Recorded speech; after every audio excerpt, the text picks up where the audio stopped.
So it's been a few weeks since the NBA trade deadline ended, and some of y'all favorite teams got exposed. With the NBA as open as it is, with a potentially legendary draft coming up, and playoffs coming up, let's be honest, it is almost impossible to be disappointing this season. But yet, some teams still have been. So let's get right into it. Right off the bat, we got the Bulls. What the fuck are you doing? You have one of the worst big threes in the league. Your starting PG is injured. Still. You have young players that need development, yet you haven't committed to anything. Kyrie Irving and Kevin Durant, well, they were available. Mikal Bridges was available. Jakob Poeltl was available. Bones Highland was available. D'Lo, DeAndre Ayton, they were available. These are a list of players that would have been a huge upgrade for your team and gave you a lot of options. Shoot, and apparently your own franchise player was available, and yet you didn't get a deal done. You are no better now than you were in the offseason. The fans are giving up, the players are giving up, and now the league is giving up. This is only disappointing because you refused to commit to either winning or blowing it up. Either would have worked, honestly. You could have picked up a plethora of first-round picks, paired Patrick Williams with DeAndre Ayton and Cam Reddish, and then end the season developing your young guys, drafting high-end talent, and starting over. But instead, you would rather blow 20-point leads, go down the road of probably having Zach LaVine winning out. You know, he's playing decently well, but Bulls fans are tired of him, let's be honest. And I know it's not fair because Lonzo Ball got hurt, but come on, man. Shout out Lonzo. Hope he gets well soon. And I was a believer in last year's Bulls. Now, I didn't think they were the best team in the league last year, number one in the East, but I thought they actually were a contender, like a legit contender. Got Zoe, Caruso, so got the elite front of attack defense. You got Zach LaVine, DeMar DeRozan doing whatever he wants on the court. Big Vooch, who is supposed to be an essential big man for their team and getting that extra push with a young pick and Patrick Williams. You know, Zoe gets injured, and the rest goes downhill. And I don't expect them to be as good as they were then. But you could have easily picked up, like, D'Lo, right? Oh, maybe not. I mean, you could have easily picked up someone like, even a Cam Reddish. Why not? You could have easily traded for DeAndre Ayton. Like, why not? Shoot, KD was on the table. You could have gave up something. And granted, I don't think you can get KD, but you can damn well get Mikal Bridges. You can get a lot of players, and Zoe does kind of handicap you because that's some money tied up for an injured player who's essential to the team. But I'm not gonna act like you couldn't do a lot better. You could have easily traded Vooch, who has been disappointed. You could have got Jakob Poeltl and Mikal Bridges. I don't know what you would have gave up for them, but I wouldn't be surprised of a big Vooch with some other assets would have got the deal done. Oh, you could have washed your hands clean with your stars, traded Zach LaVine for them picks, maybe a young talent or two. You know, maybe DeAndre Ayton, or trading Vooch too. Like you could have did a lot. At least give some hope for your fans, because truthfully, like, I'm not a Bulls fan, but it's kind of frustrating to watch. So sorry, Bulls fans, you're number one. But next in the list are the defending champs, the Golden State Warriors, a team that's more exciting to talk about. So the Golden State Warriors, their season has been up and down. Now they aren't as bad as the Bulls. They have clearly chosen a direction. They want to win now, but they just don't have enough.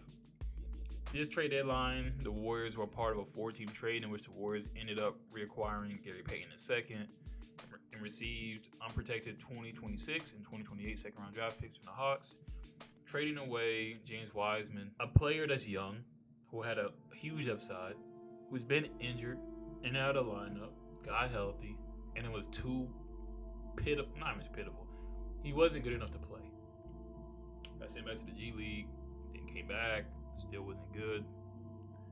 Sent out to a new team where he's doing better. He had a double-double. Like, he had his first double-double. He's doing better, you know? But for the Warriors, it's disappointing when they acquired him. But when they first acquired him, I thought, why would you even acquire him? He's not the type of big for this type of lineup. It kind of didn't make sense. You don't want a player, a young player, who's a big man, who's going to take the ball out of your best shooters, scorers, playmakers' hands. You have Stephen Curry, you have Klay Thompson, you have Draymond Green, you have Jordan Poole, even Andrew Wiggins.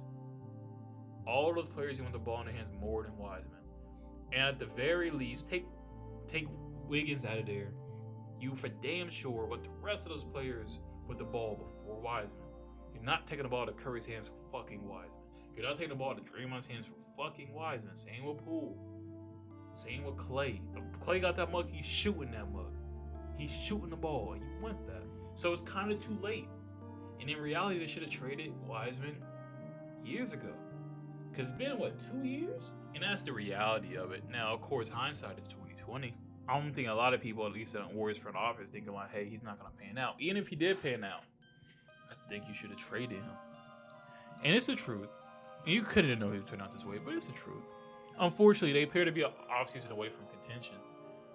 And that might even still be too far away. Curry is hurt, but he should be back in March. Gary Payton II, who he just traded for, is not healthy yet, but he should be back soon. Klay is looking pretty back. Had a string of very hot games lately. It's Klay Thompson. But there's a lot of talk about Draymond potentially be gone soon because of the money. Next season is his last season under contract, if I am correct. And with the big three plus Jordan Poole and then Andrew Wiggins, there isn't a lot of money left over to make the team deeper. And right now, clearly the team isn't deep enough unless the team has been severely underperforming with the pieces they have. Because they had a similar roster last season and they got it done. So they could easily turn it around.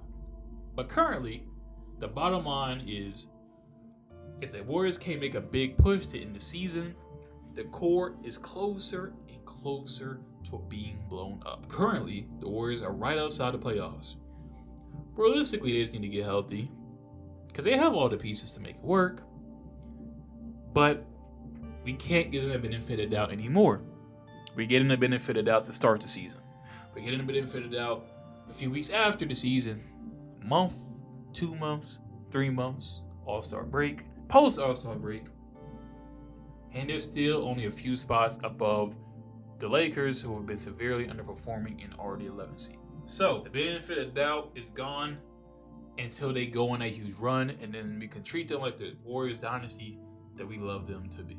Regardless, though, these are my 2 biggest disappointments post-trade deadline that have been disappointing because of the trade deadline, falling short expectations. And the Bulls and the Warriors are the only 2 teams I think completely meet these criteria. The Hawks, their expectations didn't shift for after the trade deadline. The Clippers, no expectations for you guys. You did that to yourself. I can't expect you to do anything, bro.